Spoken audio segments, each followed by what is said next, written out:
Your background noise is very bad. Joe, I found the button. You go next to the mute and you see audio settings. You go to audio settings and there is one that says suppress background noise. And you put that to high. See whether that will work.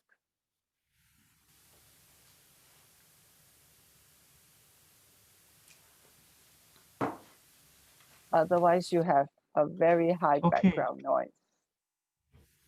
Should be better. No, it's come back.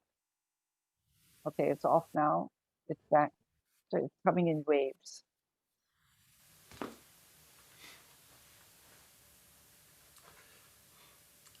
I think it's going to be much easier just to ask the people in your office to be quiet. Those noise suppression ones I've found to be inconsistent. Yeah, yeah. But the waving, that sound I'm hearing is not because of people talking. It's this wave-like sound. I'm assuming we're not live yet. Are we live? Well, I think once you start talking, James, I think people will ignore it, hopefully. It sounds like when we start speaking, it goes off. So, okay, that's not so bad. I can't hear it. Oh, okay, that's good.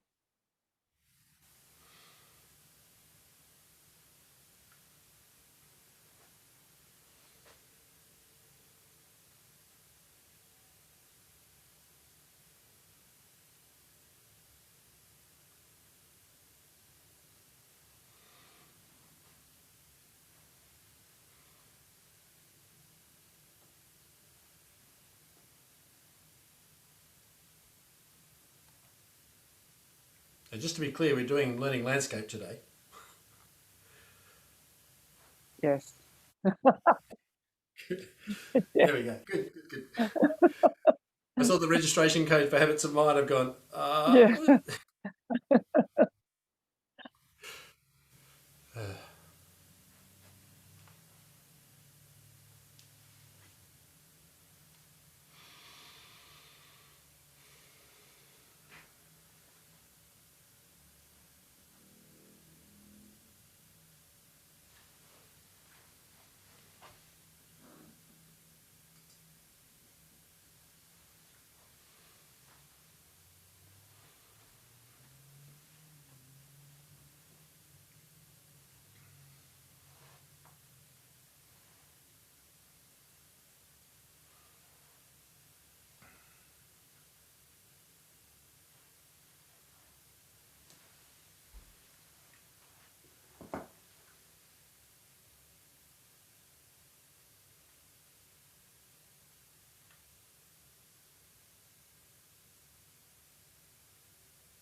Mrs. Charles, we can be.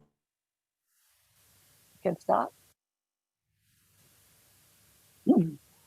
Yes, we can start. Okay.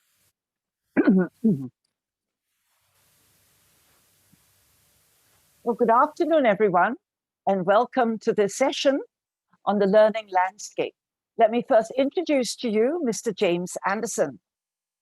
Mr. Anderson is a certified speaking professional and a much sought after presenter. He is also an author and has put together various approaches he has tried into an overall theme, of which you will hear more of later. His books include The Agile Learner and The Learning Landscape. But I think most important to all of us who are taught in schools or led schools is that he is familiar with the classroom and its composite, the school, and all its challenges. I believe he has summed the various approaches he has tried and succeeded into one main aim, and that is producing the thoughtful student, not the exam smart student, not the right answer student, but the student who genuinely thinks and has been able to do so because his teacher taught him how to think. For the past 20 years, James has been working with schools to make classrooms more thoughtful places. He challenges teachers to think deeply about their own mindset and how their beliefs are communicated to students in often subtle and even unintended ways. You will find him showing you how the growth mindset combined with habits of mind will help create a learning landscape in our classrooms and our schools. James, please. Thank you very much, Ms. Charles. It is an absolute pleasure to be here today to be sharing some of this work with you. I've had the pleasure over the last 3 weeks of working with, I don't know how many schools, many schools across Singapore around the idea of growth mindset. And the work I want to share with you today connects very strongly to that idea, because what it's all about is teaching students how to be effective learners. As Ms. Charles pointed out, a few years ago I wrote this book, The Agile Learner. And the Agile Learner brings together those ideas of growth mindset, habits of mind, and practice. And we go through and explain that growth mindset's not a fixed growth thing, and it's about a continuum, and we produce all these wonderful growth mindset movers to help students develop a increasingly growth-orientated mindset. We talk about the habits of mind, and we talk about the different ways we engage in the habits of mind, and we talk about the different types of practice. And in some ways, this is like my left brain book. This is the theory, the insights, the detail, the bringing together of ideas that is so enormously powerful. But in some levels, it needed something more practical, something more concrete in the classroom. So I wrote this book, The Learning Landscape. And what The Learning Landscape does is it's, if you like, my right brain book. Now, you know that left brain, right brain thing isn't true, but it's a useful analogy. The left brain book is the logic, the argument. This is the story. This is the narrative. This is the practical thing to bring learning to life in your classroom.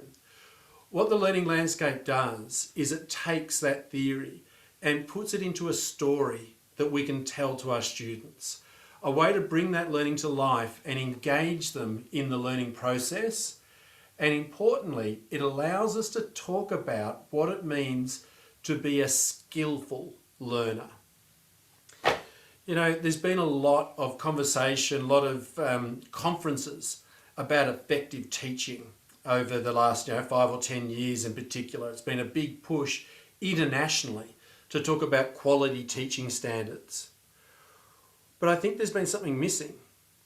The work I want to share with you today isn't as much about quality teaching as it is about quality learning. Teaching students to engage in the learning process more effectively, to understand the learning process and how their actions that they choose can help them become a better learner. And that's what this idea of learner agency is all about. It's about how we engage in the learning process so that we can become skillful learners. And so what the learning landscape is all about is about providing that narrative, providing that analogy to help us communicate to students what a skillful learner does. So let me introduce you to the learning landscape as I just press a couple of magic buttons, and with a bit of luck, here we are in the learning landscape. Now, one of the things we should mention about the learning landscape is that it is an analogy, which means it's really useful, very powerful, unless we push it too far. Okay, so let's be gentle with this analogy and allow it to tell a story. Because when we enter the learning landscape in the classroom, we explore the learning landscape. We take an active role in doing things in the learning landscape to navigate through it, to climb through the landscape. And it's this idea of being an active, skillful learner that the learning landscape is all about. Let's have a look what we find in the learning landscape. To start off with, there's this idea that in the learning landscape we move. And again, there's this idea of that active learner. So many of our learners these days are passive learners. They expect learning to happen to them. The teacher's meant to stand up the front of the class and deliver the learning. But that's not how learning takes place. We want active learners. And the very first thing that the metaphor of the learning landscape tells us is that we have to explore. If we want to move through the learning landscape, we have to move through it because maths is over there. Language is over here. It's about the way we move through the landscape. So in this metaphor, the map, if you like, of the learning landscape determines what we're learning. So in our classroom, we'll say things like, today we're going to learn about this part of history, or how computers work, or how science understands climate change. And to do that, we'll need to explore this part of the learning landscape. Now, of course, the learning landscape's not flat. As you can see, it's full of mountains and valleys and everything else. And so one of the things we recognise is that height in the learning landscape, I'm still learning to do my weather girl impression. Height is equivalent to difficulty, complexity. The layers in the ground, the strata in the ground, are like different layers of difficulty. So you can think of this, the layers beneath your feet, as your past knowledge, the foundational knowledge that you stand upon. And each strata, each layer, is like another year level. So as you climb higher in the learning landscape, and listen to that language again, we have to climb to do more difficult things. We climb these mountains of expertise. As students, we start our journey in the lowland, and it takes effort and energy to climb, to develop new and more complex understandings. And even as we're just starting this story, we're going to spend 45 minutes or so talking about the basics of the learning landscape. Can you see how it's starting to bring learning to life in your classroom? If you talked about how we're going to climb these mountains, how the experts in our fields stand atop these mountains having spent their lifetime climbing to the peaks of expertise. And of course, climbing's not easy. As we climb through the learning landscape, we encounter these challenge pits. Now, we're going to talk about challenge pits as we go through to the session today. But the challenge pits are a central part of what we talk about in the learning landscape. They represent those individual moments of learning, those individual moments of challenge that help us climb the mountains of expertise. Where are we? Over here. Of course, there are pathways. There are ways to make our journey easier, those that have come before us. And this is a way of talking about the type of practice we're doing. And we draw heavily on the work of Anders Ericsson, the expertise expert, when we talk about the nature of the practice that we undertake. And in the learning landscape, we climb these mountains of expertise. But you'll notice something about these climbers. They come prepared. And in them in particular, they have a backpack. And in their backpack, we fill their backpack with powerful habits of mind. And as you build this repertoire of practice, these habits of mind, it allows you to climb higher and higher in the learning landscape. Perhaps the most important thing, though, about the learning landscape is the learners. And when we look at the learners, there's something very, very important to notice. That as we look at the different sorts of learners in our learning landscape, they're all the same. There's no one in the learning landscape that's taller, that's naturally stronger, that's got better arms. There are no monkeys and no elephants. There are no people, the tortoise and the hares. They're all the same. The way we vary in the learning landscape isn't about who we are. It's about what we do. And that message, that where we go in the learning landscape, whether we climb the highest peaks of expertise, whether we explore the furthest reaches of that part of the landscape, that it's down not to who you are, but what you do is a powerful, powerful mindset mover. Because someone with a fixed mindset asks themselves, have I got the ability to do maths? Am I a musical person? They look for the abilities within themselves. But when we talk about exploring the learning landscape, filling our backpacks with powerful habits of mind, climbing to the top of the mountains of expertise, every time we tell that story, it acts as a positive mindset mover to help move students along that mindset continuum and help them develop an increasingly growth-orientated mindset. Some of you are here today because you've been participating in my growth mindset online course, the last session of webinars that I've done. And if you're one of those people, listen for how these mindset movers are woven through the entire metaphor of the learning landscape. As I said, one of the foundational pieces of the learning landscape is the idea of these challenge pits. And I want to spend just a little bit of time talking about these challenge pits because they help us understand the nature of challenges. Again, as a mindset mover, someone with a fixed mindset will ask themselves, have I got it in me to succeed at this challenge? But the learning landscape, by the story, the narrative that we tell, helps the student understand that it's about what they've done and what they do, not who they are. So, for example, this side of the challenge pit. Now, I call them very deliberately, by the way, challenge pits, because they represent the challenge, not the learning. All right, the pit itself represents challenge. The learning is represented by the movement through the pit. In all the learning landscape metaphor, learning is about moving. If I want to learn maths, I've got to go over there. If I want to learn music, I've got to go over there. If I want to learn languages, I've got to go over there. And it's all about this movement metaphor. So on this side of the learning landscape, of the challenge pit, I should say, is all our prior learning. This is where we've been. I've already been over there and explored that part of the learning landscape. I'm going this way.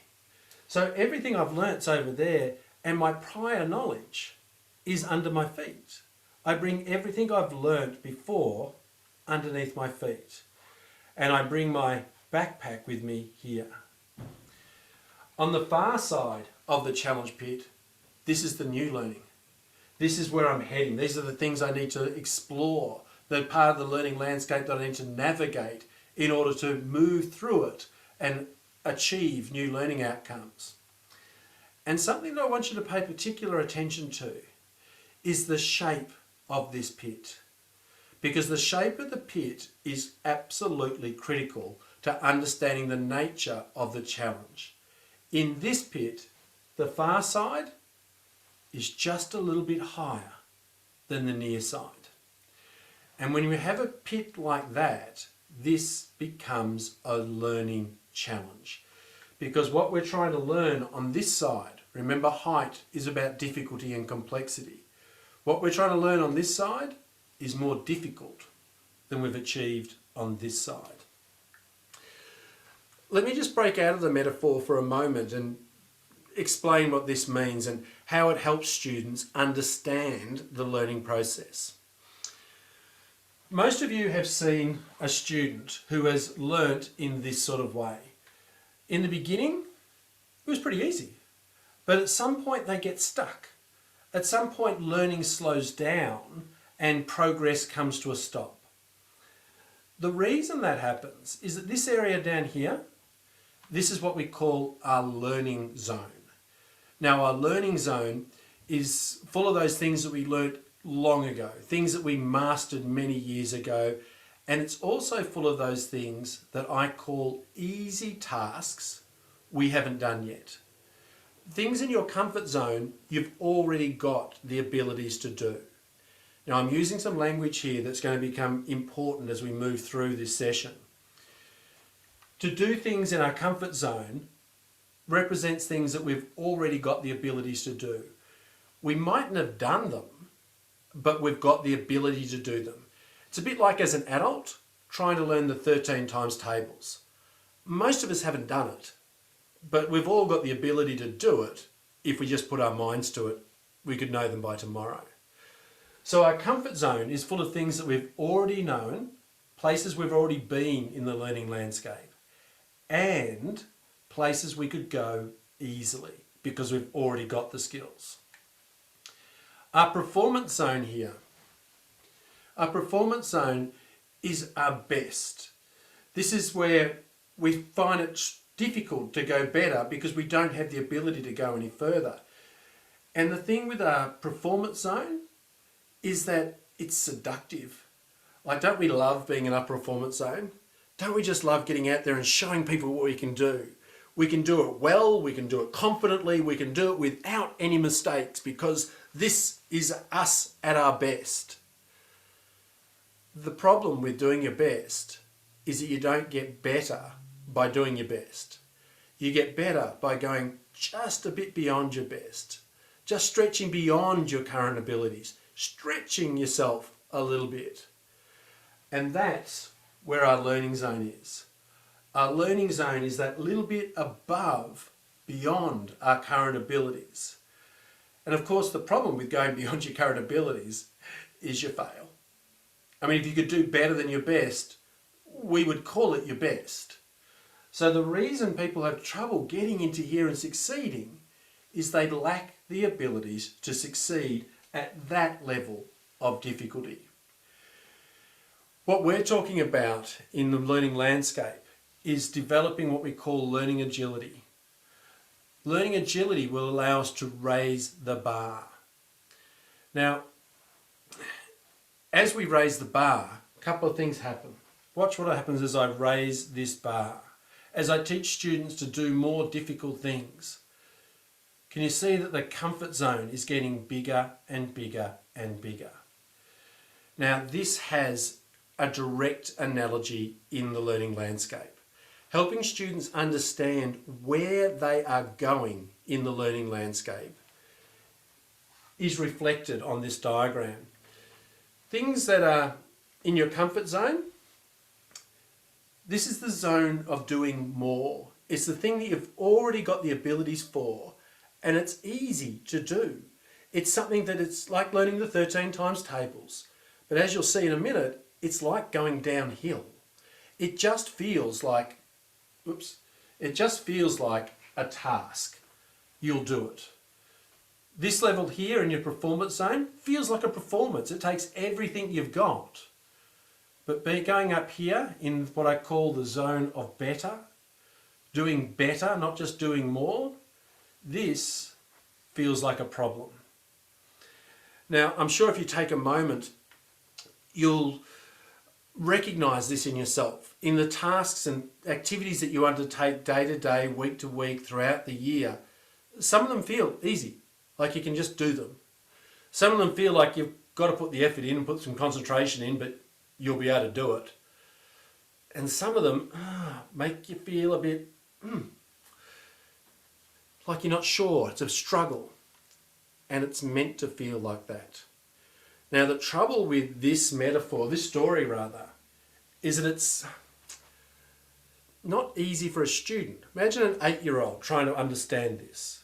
As educators, we get this. We know the zone of proximal development, learning zone. We know some things are easy and some things are hard. But I want students to understand this.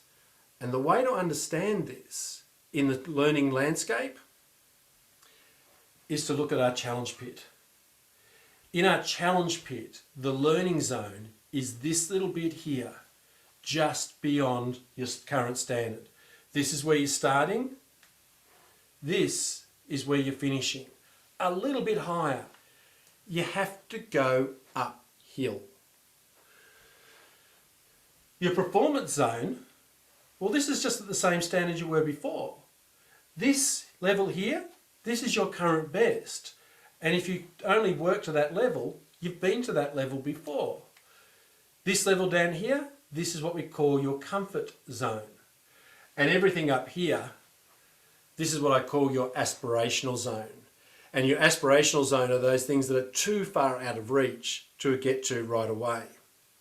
And so when we look at our challenge pits and we talk to students and ask them, which zone are you in today? Are you in your comfort zone, doing the easy things? Are you in your performance zone, doing your best? Are you in your learning zone, where you're stretching and trying to get just that little bit higher? Or are you actually in your aspirational zone? And when we talk about challenge, using this idea of a pit, there are actually 4 different types of challenge pits that give students this concrete way of visualizing the type of challenge that they're taking on. This sort of challenge, can you imagine exploring the learning landscape and having to go through this sort of challenge pit? This is what I call a downhill challenge. You start at this level, and come down to here. I'll go back. And so these are the sorts of tasks that are leading you down in the learning landscape.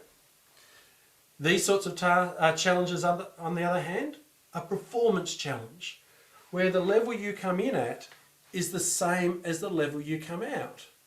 And so you're repeating the same standard of performance over and over again. Do you have any students that regularly want to show you their best work, the work you know they've done before, the standard they've reached before, without wanting to go beyond? Then there's this sort of challenge, the learning challenge, where you start at this level but finish at this level. And that requires you to do slightly better than you've done before, to climb higher in the learning landscape than you've ever done before. And then, of course, there are these sorts of challenges. Can you imagine how some of our students feel when they're confronted with this sort of challenge? They're down the bottom of the challenge pit, looking up at this, going, oh my goodness, I can't do that. And so one of the skills that the learning landscape helps us teach to students is to recognise the difference between these 4 different sorts of challenge and ask ourselves, what sort of challenge are you taking on today? Are you taking on this learning challenge? Is it a performance challenge? Is it one of these too difficult to do today challenges, aspirational? Or is it one of these downhill challenges? And understanding that nature of the different sorts of challenges we're taking on gives us a way of understanding what happens when we take on different sorts of challenges. Because when we look again at our learning landscape, if you're constantly taking on downhill challenges, you're never going to get out of the lowlands. You're always exploring the easy work. Remember, down here is all the easy learning. Up here is the complex, difficult learning, the domain of the expertise, of the experts. So downhill challenges leads us down here. And so the questions become, where are you taking yourself? Where are you taking your learning in the learning landscape? If you're taking on performance challenges, the best you're doing is staying at the same level. But you have to take on learning challenges in order to slowly climb these mountains of expertise. And so the question becomes, one of the questions, if you see people standing on top of the mountains of expertise, those experts, those people who have dominated their field, that have known the most of anybody else, why are they there? They're there because they've spent a lifetime climbing these mountains. And again, this message that getting to the top of those mountains of expertise isn't about who you are. It's about what you spend your time doing. Because again, that fixed mindset message, our students are inclined to look at people with talents and abilities and say they're different. In the growth mindset workshop, we talk about creating the greatness gap. That idea of looking at people with abilities and saying, that's great for you, but I'm not like you. I don't have your abilities, so I can't do what you do. I'm not mathematical. I'm not a leader. I'm not those sorts of ideas. But every time we tell the story of the learning landscape, we're telling the story of someone who, just like you, started in the lowlands, took on learning challenges, climbed a little bit higher, took on learning challenges, climbed a bit higher, a bit higher, a bit higher. And so the learning landscape allows us to retell this story over and over again. And something interesting happens. Once you realise that you've got to start climbing out of these challenge pits, let's have a look what happens. See, here's a student about to take on a challenge. The way it's meant to happen is you jump in here, you climb up this side, or move out of your way, climb up the challenge pit here, you get to the top. This is new, this is a struggle. You get yourself out and you've learnt something. There's that idea, and again, it's reinforcing the idea that learning should be a struggle. One of my favourite quotes at the moment is that growth and comfort cannot coexist. You can't be growing and comfortable at the same time. If you're comfortable, you're going downhill. If you're learning, truly learning, becoming the person who can do something more difficult, you have to be going uphill. But it doesn't always happen that way. Let's have a look at this student here. Keep an eye on the difference between the last image and this image. This person gets into the challenge pit. They climb up the other side. Now they can get here easily. This is more difficult than they've done before. It's this last little bit that's the challenge. The last little bit that's new and more difficult than they've done before. And some of our students try that, but they fail. See, one of the problems here is that simply setting challenging tasks doesn't mean you're going to succeed. And for those of you who are watching closely, you would have seen a difference between the climber that got out of the challenge pit and the one that fell to the bottom. And the difference is that this climber, the one that got out, was wearing this backpack. The reason this student could climb out of the challenge pit while the other one couldn't is that this student had filled their backpack with the habits of mind, the particular behaviours, the tools, the strategies, the techniques that allowed him to climb from this height to this height. And so when we look at the habits of mind, and I'm doing a whole session on this tomorrow and a whole series of workshops next year, and I think Joseph has put on in the chat box, or will at some point during today's session, the link to tomorrow's webinar and to the sessions I'm doing next term. What the habits of mind are, these were identified by Art Costa and Bennett Kalick, and they went out and they looked at the people in the metaphor of the learning landscape who were standing on top of the mountains of expertise, the people in the very best in their fields. And what they noticed is they all had a common set of behaviours.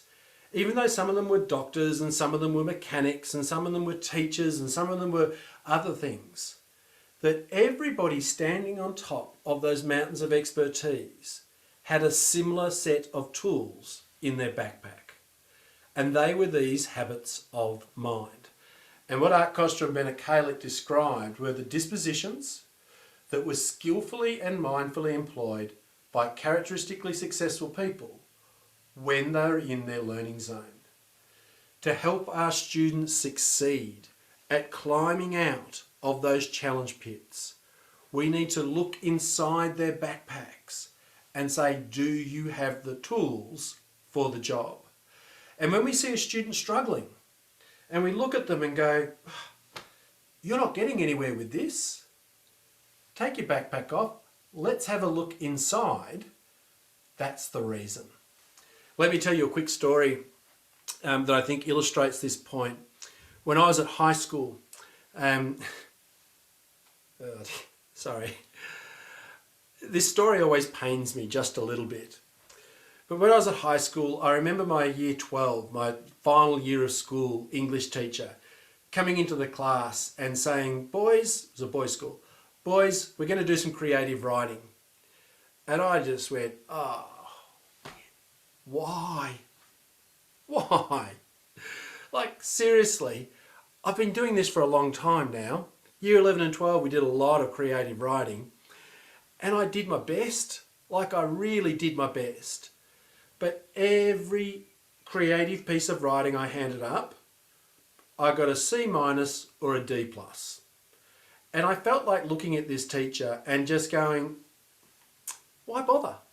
Look, you know what's about to happen. I'll take the D+, that's fine.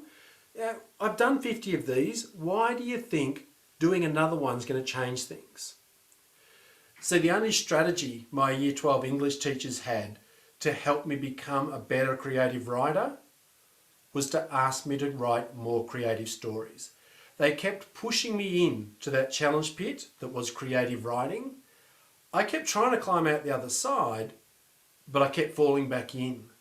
I didn't have the tools I needed to reach a new higher standard. Not once did my year 11 and 12 English teachers look at my work and say, James, you've given it everything you've got, haven't you? You're not equipped to do better than you're currently doing. Okay, that's okay.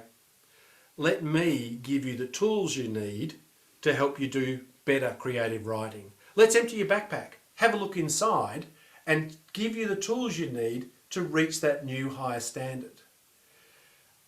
It wasn't until I was in my early 20s that I realised creative thinking was a skill you could learn.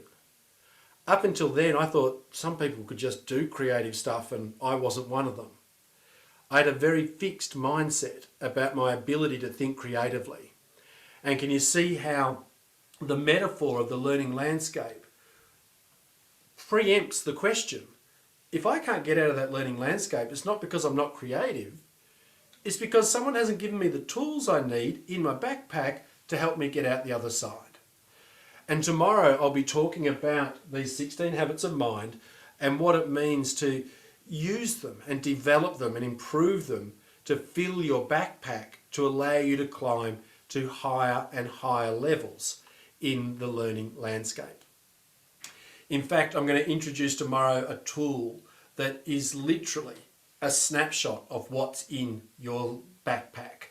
We call it the Habits of Mind Profile Tool, and it allows you as a teacher to assess your students' habits of mind, how well developed they are, and then ask the question, what do we need to do to fill that backpack to allow you to get to the other side? Let's do this. I'm going to take away that for a moment, and I'll take that off here for a second. Oh, look, my plant went see-through. Did anyone notice that? All of these stories that we tell about exploring the learning landscape, moving through it, climbing the landscape, navigating through it, filling our backpack, all these stories help students understand their role as an active, skillful learner. And this is really what this whole metaphor is about. It's a cover story. It's just a story we tell to help students understand themselves as learners. Because one of the big differences between someone with a fixed mindset and someone with a growth mindset is that someone with a fixed mindset doesn't get learning. Someone with a fixed mindset doesn't understand learning. When they come into a classroom, they think learning is about testing to find out if they have abilities. Someone with a growth mindset understands that learning is about taking on that learning challenge, trying something more difficult than they've done before. They know their backpack hasn't got the tools they need to get there, but they know that they can go and get those tools. And so that their success in achieving more and more difficult things is all about what they do, not who they are. And each of these helps students move through this mindset continuum to help them develop an increasingly growth-orientated approach to their learning. And we'll go through these ideas as part of the webinar series that we're running next year. And take for a moment this idea of the challenge pit and how it helps students develop a fixed or a growth mindset. Let me just jump into here. Here we go. Imagine this student. This is the student who comes along. We've filled their backpack. We've given them a challenge. They climb out the other side. They get to the top, and then there's this feeling of progress. They can see themselves climbing higher in the learning landscape. So they take on another challenge. We fill their backpack again. They succeed at a newer, more difficult challenge. And there's this sense of satisfaction. We throw them in again. We give them new tools, fill their backpack even further. They succeed again. And now, coming back to that diagram we had earlier on, they're not plateauing off. These people are succeeding at climbing higher and higher and higher. There's a sense of achievement. Eventually there is this sense of confidence.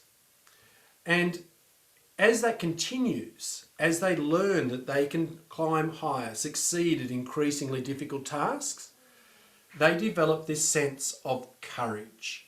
And in a very real sense, the growth mindset is the courage mindset, because it gives you the courage to jump into this challenge pit. But let's do an example where we don't fill the student's backpack. My experience with the creative writing. I failed once, and that was a bit disappointing. But I gave it another go. I was a bit frustrated, but that's all right. We don't always get things right the first time.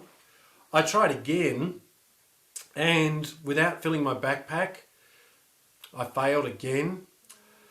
And there's this sense then of struggle. This isn't easy for me. Am I really going to have to do this again? Then again, I jump in, still without filling my backpack, and I fail again. And now there's this sense of failure. I'm not good at this.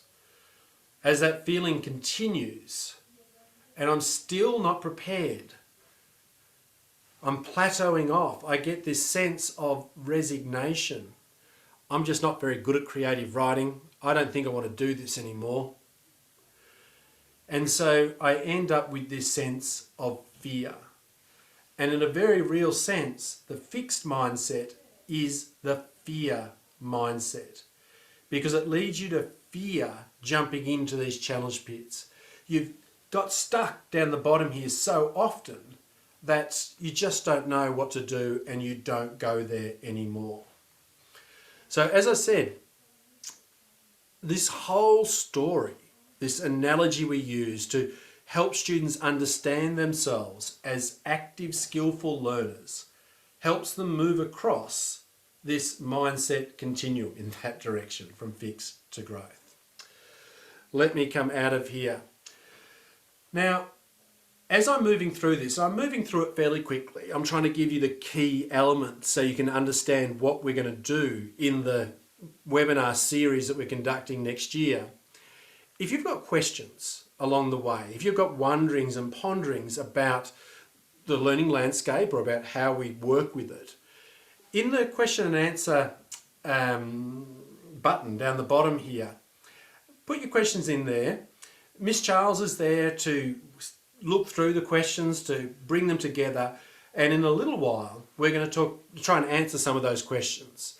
So if you've got questions that are bubbling away in your mind, pop them in the question and answer section now or during the next 10 minutes, and Miss Charles will collate those and we'll have a go at answering them in just a little while. Now, one of the reasons, probably the reason for using the metaphor of the learning landscape, sure, it's engaging, sure, it helps students visualize learning, but really what it lets us do is to help students understand what it means to be a skillful learner. Because I said a moment ago that someone with a fixed mindset doesn't understand they're a learner. They think they're a discoverer. They're trying to find out if they've got the abilities. Someone with a growth mindset understands that they're a learner. They're not meant to have the abilities. They're meant to develop the abilities, to climb those mountains of expertise and fill their backpacks with powerful habits of mind. And if you understand yourself as a learner, the next sensible question to ask is, how do I get really, really good at learning? And so in this last little section, I want to introduce you to the idea of learner agency and introduce you to 6 different types of learners and how understanding the way they engage with learning helps us to set goals for them to become better learners. Now, in the time we have available, I'm just going to describe the learners. But in the course, when we work through this, we're going to talk about what actions we take as educators to help students become better learners. And Joseph, I think you have a copy of the learner agency handout that you can put in the chat box now so people can download and follow along if they want to. Let me share this with you. In fact, let me talk about this. I'm going to just skip over one slide here. If you give me 2 seconds, my apologies. I'm just going to skip one slide to allow me to spend just a little bit more time talking about learner agency. So, learner agency, when we talk about it, let's do this. We have 5 different elements to learner agency. The first we've started to explore, where we've talked about the nature of challenge and the relationship we have with challenge. The second is about the habits of mind, the tools, strategies and techniques we use to climb higher in the learning landscape. But also in the learning landscape, as we talk about it in my book and in the webinar series that's coming up, we also talk about how we gather information to help us learn through mistakes and through feedback. And also we talk about this idea of efficacy, not effort. Like you can put a lot of effort into moving through the learning landscape, but stay at the same height. Efficacy is about how you spend your time and energy in climbing higher in the learning landscape. And our non-learners, and I'll make this bigger for you, our non-learners avoid challenges. These are the students that would rather do nothing than something. In the context of the learning landscape, they spend their time sitting under a tree. These students are ignorant of their habits of mind. They don't even have a backpack or a shoulder pack to carry their tools in. They don't know much at all. They ignore their mistakes, they disregard feedback, and they waste their time. Now, I don't know that we've got a lot of these sorts of learners in our classrooms, but that was our baseline. As we climb up this ladder, and I show you the more effective learners, I want you to ask yourself, what type of learners do you see in your classroom? Because I think we've got a fair few beginning learners in our classrooms. These are the learners that will reduce a challenge. If you give them options A, B, and C, they'll say, is there an option D? They're the learners that will always seek out downhill challenges and so get stuck in the lowlands. They can describe their habits of mind, but they do it after they've used them. There's no planning, there's no foresight involved, and they only use what they have. They can recognise mistakes, but they don't correct them, and they acknowledge your feedback, but don't act on it. And they spend their time doing, which is to say that they're busy, right? In the learning landscape, they're moving, but it's mainly downhill, it's mainly on paths, and they're not really exerting themselves very much. And can you start to hear as you learn, learn to use the metaphor of the learning landscape, it allows you to engage in this discussion about what it means to be a skillful learner. A performance learner limits their challenge. They love doing their best. They love doing performance challenges, repeating the same standard they've done before. They can apply their habits of mind, they know what's in their backpack, and they'll use them over and over again. But they'll avoid mistakes. They'll do the things they know they can do and know they can do well, without risking those learning challenges where they might fail. They select their feedback, and when I say they select their feedback, what I mean is that they select the positive feedback. They love hearing what they can do well, but they're not so interested in hearing the criticism and the formative feedback because they see that as a fault. I'm just wondering, do you have students like this in your class that love showing you what they can do but don't want to stretch and do more difficult things? Let's go here. All three of these learners that we've explored so far are what I call below the line learners. None of them are gaining height, gaining expertise in the learning landscape. Our directed learners, these are our compliant learners. They will attempt a challenge. They'll jump into a challenge pit because you said to. They will extend their habits of mind because you take the tools and you put them in their backpack. You say, James, in order to get out of this challenge pit of creative writing, you're going to have to use this tool. You're going to have to get better at creating, imagining, innovating, and this is how to go about doing it. Here's the book by Edward de Bono to teach you how to be a better creative writer. So they're up to the teacher to fill their backpack. They'll correct mistakes, but again, it's under your direction as the teacher. So as they slip and fall, as they climb out the other side of that challenge pit, they'll listen to you and respond to what you tell them to do. And as a result, they do learn. They are climbing higher, but they rely on the teacher to tell them how to get there.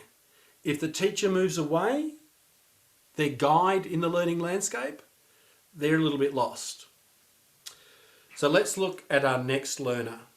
Our next learner is what I call an independent learner. Self-directed would be another word. These students can target their own challenges. In the learning landscape, when you target a challenge, you choose where you're going. That mountain over there, That's the mountain I want to climb. That's the challenge that I'm going to need to undertake to get there. So the directed learner is starting to take charge of the learning process. They develop their habits of mind. They're aware that they don't have the tools in their backpack to get where they want to go. And so what they're doing is they're asking you, what strategies, what tools, how do I develop these habits of mind? They're actively trying to learn to fill their backpacks. They use mistakes. So when they make a mistake, they're asking, what can I learn from it? They request feedback. When they fall and when they slip on that, when they fall and slip climbing up the other side, they'll come and ask you, why did I get this wrong? What do I need to do? Am I missing something in my backpack? Did I not use one of those tools the right way? So they're looking for that feedback to help them climb those mountains of expertise. And they spend their time striving towards those mountains of expertise. Now, a lot of people will say, that's pretty good. I wouldn't mind those sort of learners in my classroom. And my response to that is that that is not good enough. We actually need what I call an agile learner. And I'll explain quickly why we need an agile learner once we look at what they do differently. The agile learner is someone who not just targets a challenge, they embrace a challenge. They want any challenge because they're out there to cultivate their habits of mind. They know that when they fill their backpacks, they can go anywhere in the learning landscape. Let me explain that for a minute. And I'll make sure you've got a copy of this. If you're trying to copy it down and get screenshots, there's a download where you can get it from, and you'll certainly get a copy of it. But the Agile Learner understands that the most important thing is to fill their backpacks, to learn to behave in a way that allows them to do the more and more and more difficult things. Because although you spend your time climbing one mountain of expertise, have you ever met someone who's done that? Have you ever met someone who's really, really good at something that in the context of the learning landscape has climbed to the highest peaks in their area? Can't speak. They're outstanding at something, but they're pretty good at a lot of things, aren't they? Because when you've stood atop that mountain of expertise, the whole world becomes an easy thing that you haven't done yet. Every challenge you take on, you're already equipped to succeed at it. You can climb that mountain because you've got the tools to do it. And the Agile Learner understands that. So they're taking on whatever challenges are in front of them so they can cultivate these habits of mind. Go there. They design mistakes. And when I say they design mistakes, they think like a scientist to make sure the mistake gives them the most possible information. They'll tailor their feedback. And the way to think about this, the tailoring the feedback and the designing mistakes, the independent learner conducts autopsies on their mistakes. Right? Something's gone wrong and they try to work out what went wrong. The Agile Learner installs a black box recorder. They know things are about to go wrong, not quite sure what, but they'll make sure that they're there to get the information that's needed. So rather than waiting till after the activity, the presentation, to go up to someone and say, can you give me some feedback on that?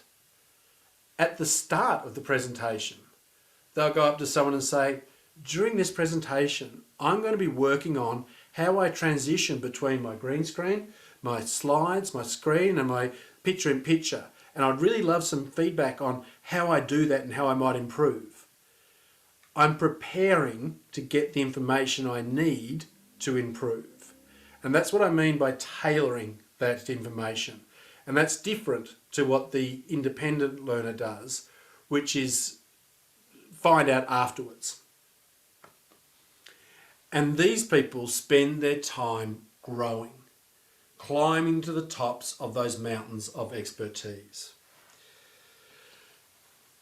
Now, as you reflect on those 6 different types of learners, how many beginning learners have you got in your classroom? How many performance learners? How many directed learners? Do you have any independent learners? And I'm guessing there's not a lot of agile learners. And my question to you is this: how would your classroom change if I could show you how to move all your learners up 1 notch? And that's what the learning landscape is going to help you do. It's going to help you develop a conversation around what it means to be a skillful learner and help your students engage in that learning process in an increasingly skillful way. And I said that I don't think that it's good enough to target independent learners, which used to be our goal. You know, we used to talk a lot about independent learners, self-directed learners. That was the goal of education. And I don't think it's good enough anymore. Because let's look at these learners again as I slide them on.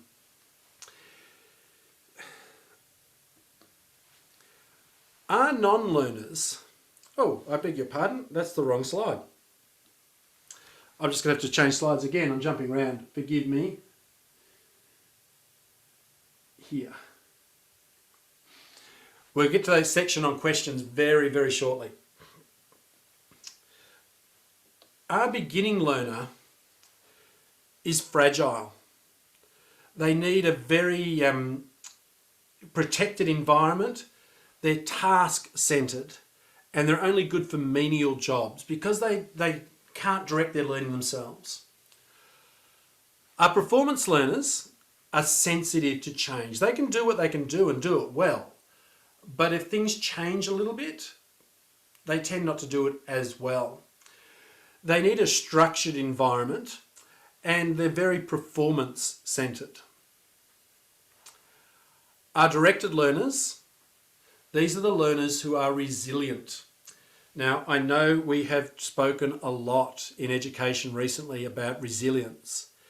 And my suggestion, my strong argument to you is that we're setting the bar too low.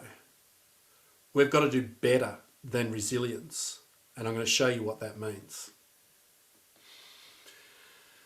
These learners are teacher-centred.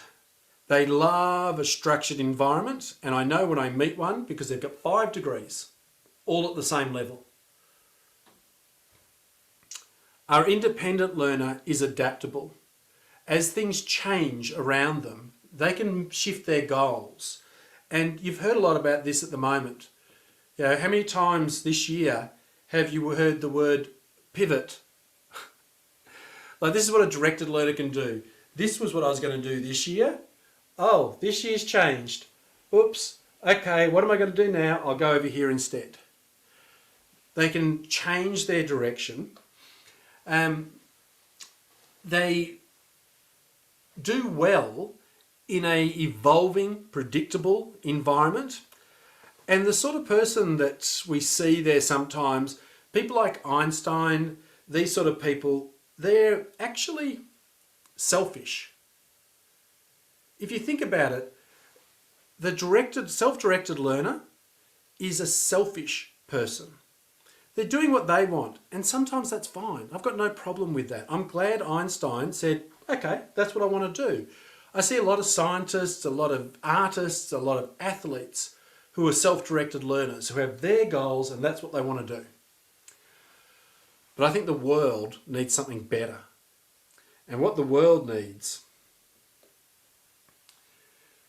is an agile learner, because an agile learner is what we call anti-fragile. I'm going to explain that in just a moment. These are people who are purpose-directed. They thrive in what we call a VUCA world, a volatile, uncertain, changeable and ambiguous world. And these are the people who become not just the people that they want to be, but the people that they need to be. And rather than being selfish and self-centered, they are selfless. And If the world was stable, if we could say the world our students are growing up into is going to be pretty much the world they're in now, the world that was 20 years ago will be the world that is in 20 years' time, directed learners would be fine.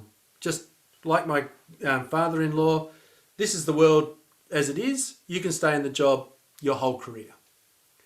But the world's not like that. If the world was evolving slowly, then those self-directed learners would be sufficient. Just change your goals as you need to and you'll be all right. But we know that the world is changing more rapidly. It's more uncertain, more volatile, more changeable than it's ever been. We've heard the studies that the students in our classrooms, they're going to be in 3 or 4 different careers during their lives, using technology that doesn't exist yet and all those sorts of things. These learners need to be anti-fragile. And that's a term, and Miss Charles, I'm just wrapping up, so we'll go to the questions in just a moment. The term anti-fragile is one that's used by Hassim Nicholas Taleb, and he wrote several books, one of which is called Anti-Fragile. And to describe something that's anti-fragile, he talks about how we all understand fragile. Like fragile means, if you disturb it, it breaks. Wrap it in bubble wrap to protect it. And most people think that the opposite to fragile is things like strong or resilient. And because resilient things, they bounce back to the way they were, and strong things need lots of disturbance before they break. And Taleb says that you've missed the point. That things that are anti-fragile benefit from the disturbance. Things that are anti-fragile, you would wrap them in paper that says, drop me, it helps. And these are the sort of students we need. Think about this. The example to sort of carry away with you for anti-fragile is a hedge, a little tree. If you drop it in the ground and let it grow, it turns into a spindly thing. But if you come along every so often and trim the edges, the results of those little disturbances make it send forth new shoots. It actually thrives in the face of disruption. So when we talk about developing resilience, we're talking about students that fall into challenge pits and then climb out the same side they got in. They can bounce back. When we talk about being anti-fragile, we talk about students who jump into those pits every chance they get, every disruption, every challenge that the world throws at them, they take them on because it gives them a chance to climb out the other side and fill their backpacks with new tools, to climb higher in the learning landscape. And every time they climb higher, the rest of the world becomes one of those easy things that they haven't done yet. So I'm going to take some questions now, but I want to finish on this point that the learning landscape is a metaphor that brings learning to life. It allows teachers to engage students in a discussion to help them become active, skillful learners.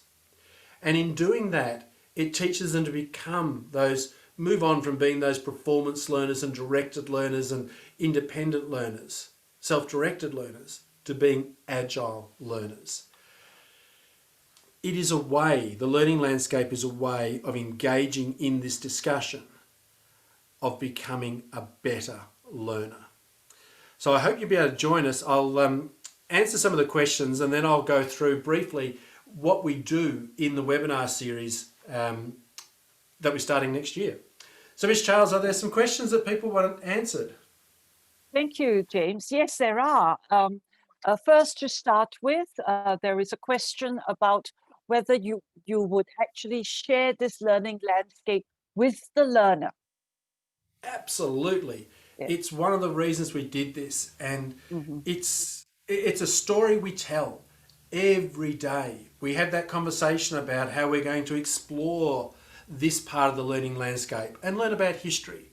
We have to navigate this part. We're going to climb these mountains. We talk about the challenge pits and what sort of challenge pits they're in. We're developing a set of collaterals that you can use in your classroom, the pictures of the challenge pits and those sorts of things. So yes, it's absolutely a narrative that we use through the classroom and across the school to engage students in that conversation about what it means to be a skillful learner. Yeah. I guess the very fact that you would introduce this to them would actually help the non-learner be aware that he was a non-learner. And that so Absolutely. that would answer the next question about how you would spur the non-learner to be a better learner. Yeah, so that's part of it. Just having the narrative allows students to engage in that conversation. Ask the question, where have you spent your time today? Have you been wandering around the lowlands, or have you been trying to climb towards those mountains of expertise? Now, we've only had a very short period of time today, but if you're looking at that learner agency matrix, the 6 different types of learners, those descriptors, those adjectives are insightful and interesting, I hope, but ultimately useless because they just describe what those learners do. The real value that we unpack in the course that we'll do are the teacher actions that you engage in the white space in between. What you do with that learner that's a non-learner to make them a beginning learner. What you do to take a beginning learner to a performance learner and so forth. That's where the real power comes from. And we haven't got time to explore that today. Yeah. Some of our participants notice, I think this is not an uncommon experience, that we may have apparent non-learners in the academic subjects like science or maths, but can actually be very self-directed in things like an online game. Yeah. So this is part of a bigger conversation that we can have. The big difference there is that if you are a self-directed learner in online gaming, you are a self-directed learner, but there's probably a boundary you've put around yourself, and that's the mindset issue. So what someone in the learning landscape sees when they have a fixed mindset is a fence. They say, look, I'm really good at this, but I don't go to that part of the learning landscape. That's not for me. And part of the metaphor, part of the story that we tell is there are no fences in the learning landscape. Right. Right. Gamers in particular, gamers are fantastic at those design mistakes, right? In tailoring the feedback. Because you can die and do it again and die and do it again, they're always going, all right, I'm going to try and do it this way. And if I get killed going around that corner, then I'll go this way. Yeah. That's a design mistake. And what we need to teach them is to say, that's really good. That's a really effective learning strategy. You can do exactly that when you're learning about music or history or art. And so helping learners take away those boundaries and see the transferability of the backpack that they carry is part of what we do. Okay. And what are some of the ways to build the backpack of the habits of mind? Come to tomorrow's webinar is the answer to that question. I don't mean to be flippant, but the habits of mind are a whole other topic to be unpacked on their own. Yes. They are my first passion in education, and Okay. of all this, they're the closest to my heart. And the work I'm going to share in the webinar tomorrow and the course that we're going to do next year is some of the best work I've ever done. So I'm really excited to share it. The one takeaway around the habits of mind that I can share today is that the key shift we need to make is not to use the habits of mind. What we need to do is improve the habits of mind. It's not that we have a backpack and we put one habit of mind in and another until we've got all 16. Yeah. What we need to do is get better at each of those habits Right. and understanding what that looks like, how we go about doing it, how we set goals and assess and develop those habits of mind. That's a whole other piece of work. But the learning landscape allows us to enter into that discussion. Okay. Yeah, that's a good um, view into what it is that we should be doing with the habits of mind, about always improving them, because yeah, basically they would know some of it, just they don't practice it in always the right areas. Yeah. Yeah. Uh, And just I that understanding that you've got to understand that you don't persist. You mhm, get good at persisting. You don't okay. think creatively. You get better at thinking creatively. Yeah, And that's that's true. about filling your backpack. Hmm. Hmm. Well, I don't see any more questions. Let me just say a bit more, and then let's see whether some more questions come in. But I think what you have shown us, James, is that it's showing the learner that you're not hopeless. There are things you can do. And so our job as educators is not to pigeonhole them and to sort of say, okay, you're no good. Okay, just give up. Right? Or you're Yeah, okay, but just not good enough. But to sort of say that everyone has that capacity, and we will give you those tools that will help you to do that. So I think many of absolutely. us are looking forward to what you will say tomorrow about the habits of mind. I hope so. And I'll just add before you wrap things up Yes. that it is about that. It's about understanding that where you go in life, where you go in the learning landscape, Hmm. is up to what you do, not who you are. And Ah, many of our students have already resigned to, I can't do that. right. No, you can, and this is how you do it. And I should add before we wrap up that the webinar series that we're talking about, that we're inviting you to, is more than a webinar series. There are 4 or maybe even 5, I don't remember now, webinars that I'll run, but they accompany a whole online course. And the course has much more depth, much more richness, more than we can pack into just the 4 or 5 webinars. And you have access to those resources for the whole year, which will also include recordings of the webinar. So those of you who've done my growth mindset course, and I know some of you have that are here tonight, it's the same sort of idea. That each week we come along, we investigate a topic, I give you the key ideas, opportunities to engage and discuss, and then you go into the online resources and delve even deeper and have a resource to come back to. So the value we're packing into this series is quite extraordinary, and I really do encourage people to come along because we're going to have heaps of fun and we're going to do so much for the learning of our students. Right. Thank you very, very much indeed, James. I think we've all enjoyed this. It's a different way of looking at how to encourage students. It's not about doing more, but about doing things differently and helping them to see that every one of them is capable of climbing that learning landscape. So once again, thank you all very, very much. And I think before our attendees leave this webinar, um, Joseph will be putting up the slide about tomorrow's webinar so that all the details will be there. So hold on Thank while Joseph shares that slide. And once again, thank you very, very much, James. And thank you too for all the participants and for all your questions. Thank you. Absolute pleasure. Thank you for having me.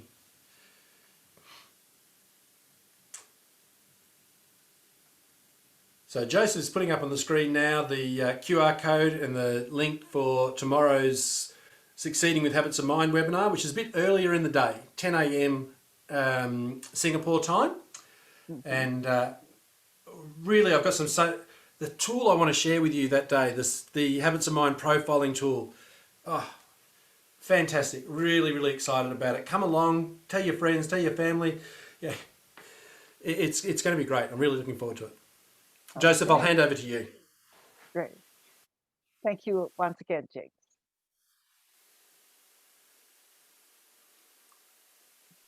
Joseph, I Thank believe that there is an evaluation that you're going to tell us about.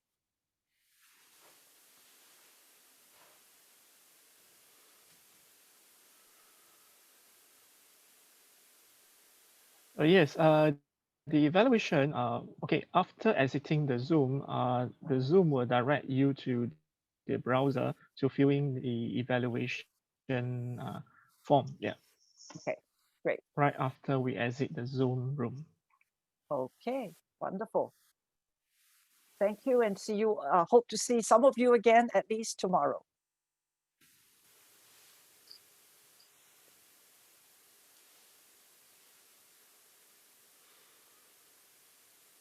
Okay.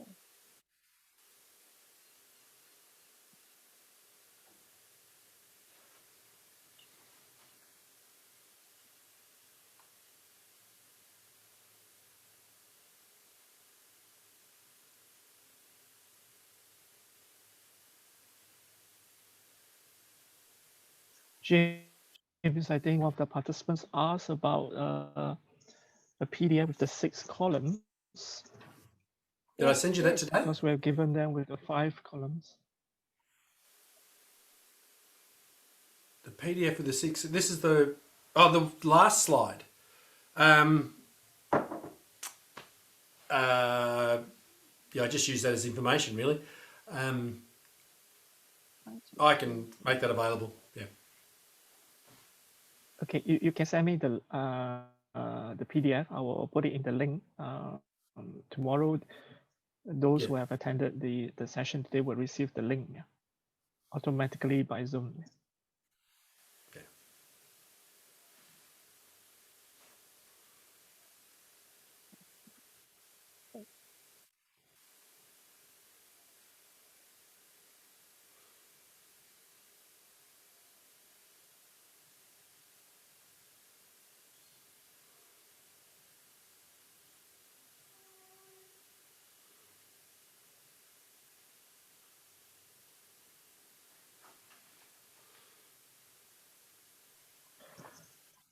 I think the participants are it's not going off at the moment. So tomorrow we will meet at say around 9:30 a.m. in the morning to do the tech run through everything. Right. Okay. That'd be great. So with this, I will close the room now. Yes, please. Yes. Okay. Thank you. Okay. Thank you Thanks, very Jason. much, everybody. I'll see you tomorrow Have a good morning. evening. Bye-bye. Bye. Bye, everybody. We're closing the room. See you and hope to see you tomorrow as well. Bye-bye.